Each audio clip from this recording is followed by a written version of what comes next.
What's up, YouTube? Me again. Back with the hub removal, hub bearing removal. It's actually two pieces. It's the hub itself, which the lug studs are attached to, and then the hub bearing, which is the back part, which allows it to spin. And in this case is the part that is bad. So I'm just going to do a little quick video and tell you the tools I use, steps, easiest ways, stuff like that. So I already got the lug nuts off. They were these fancy little chrome moly steel lug nuts. They're not aluminum. That way they don't break as easy.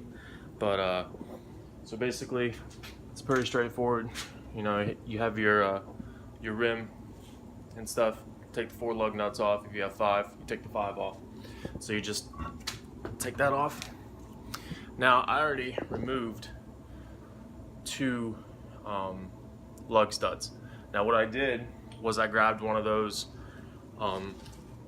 This will work with any application. You just take an old lug nut or something like that, and you beat the ever-living heck out of it with a hammer, a mallet, whatever you want to use. And it's got to be a lug nut that you do not want to, or that you don't care that gets damaged, because you will damage it.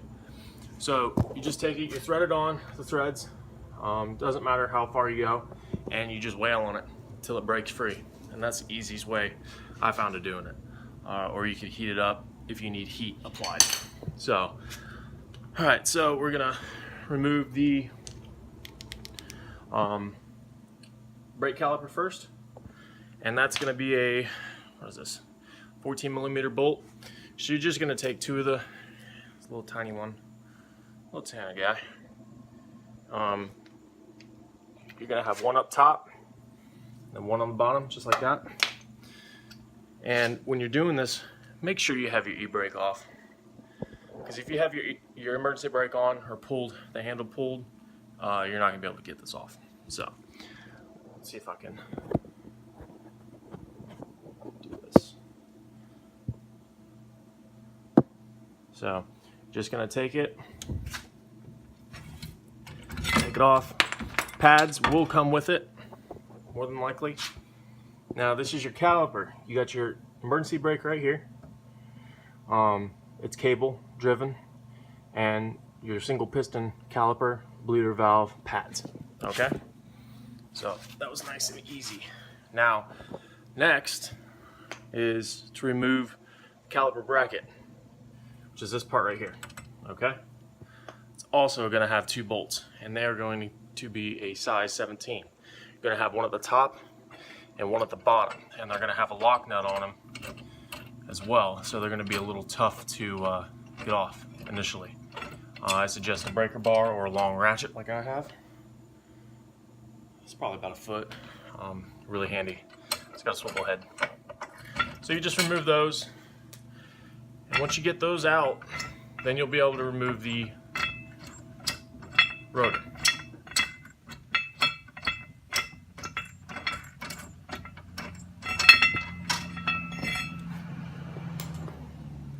Alright, so this is what the caliper bracket looks like.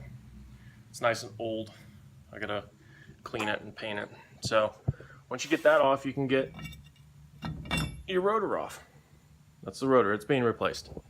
I don't want that rusty crap. So there's normally a little, I think there's like a little cap that goes in here. My car never had one. But inside there you have these 2 washers, cotter pin, and whatever this is. Usually they have a nut that's threaded on there. This one did not. So I don't know what happened to it. Don't know where it went. Just wasn't on there, I guess. Alright. So there's your hub, where your lug studs go. Like I said, since I'm replacing these, I'll show you. I mean, that easy. That easy. And this is your lug stud. You can get new ones, longer ones, better ones, ones that don't break. Now, the ideal way to do this because next you have to take the CV axle out, which is right here. I've already disconnected it from the diff, which is I think it's 5 14mm bolts and nuts. So you're going to need 2 wrenches or a socket or a wrench, and you'll be able to disconnect the CV axle from the differential. Easy. Once you get that, you take this front piece off the nut and washers and stuff. So once you get that off, if you want to, the easiest to thread the nut on just a little bit, that way you don't damage the threads like I did on this one. I'm replacing it anyway, so it doesn't really matter. But it's going to look like that. So you're going to want to remove your exhaust as well, because that's the only way you're going to be able to do this. So I'm just going to set my phone on this jack, and hopefully you guys will be able to see. Let me take this out. You know, it slides out. You just got to finesse it a little bit. Drop it below the diff.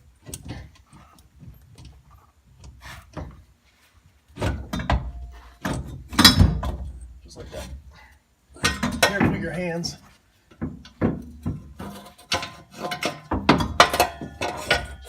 Drop it up back. Now,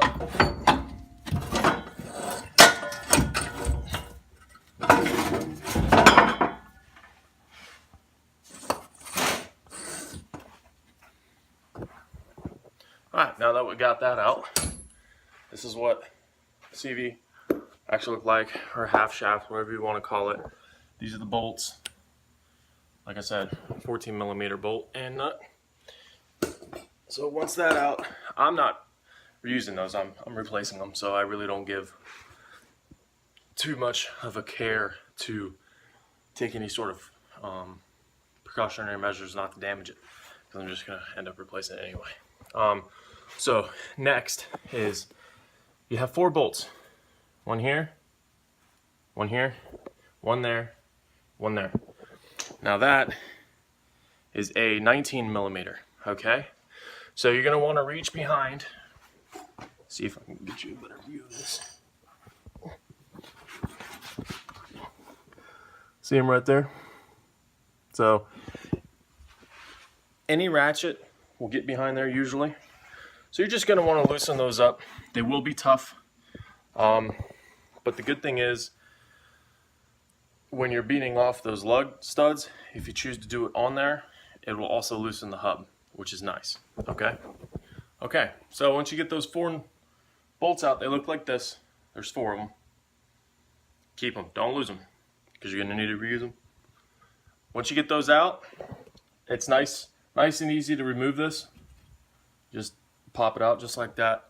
You may have to hammer it free, because they do like to rust themselves on there. Now this hub is completely worn. Alright, now I should have showed you how or what to look for, but basically you put your car up on a jack, you take your wheel, you move it side to side. Alright, if it moves, it's bad. Now if you do it up and down and it moves, it's bad. Or if you hear like a little grinding noise coming from the rear and stuff like that, it's usually a telltale sign that it is worn and that needs to be replaced. Now this is 2 separate pieces, okay? Those splines are part of the hub, part of where the lug studs go. Now this part with the 4 bolt holes, that is its own entity. That is its own part. Now I have replacement parts. I just need to get a bearing press. That's going to be another video of me doing that.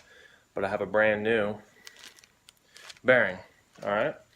So stay tuned for that. That'll be coming out relatively soon, hopefully.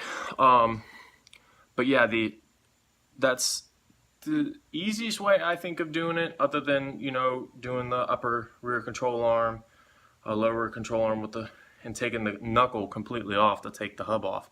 I don't see the necessary point in that. I'm all about the easiest way out.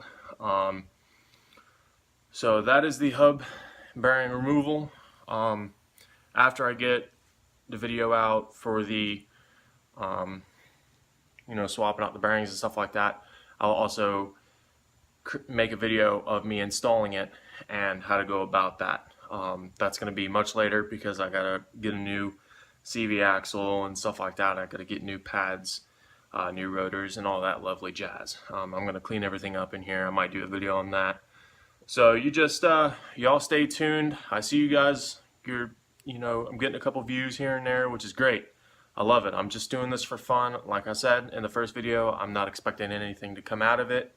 I'm just doing this in my spare time, my free time, because I love working on cars. It's relaxing to me. So, well, most of the time. Anyway. So, yeah, just stay tuned. I got a couple of cool things coming. So if y'all want to see that, subscribe if you want to. I know I got 1 subscriber, so I see you out there. So yeah, till next time, out.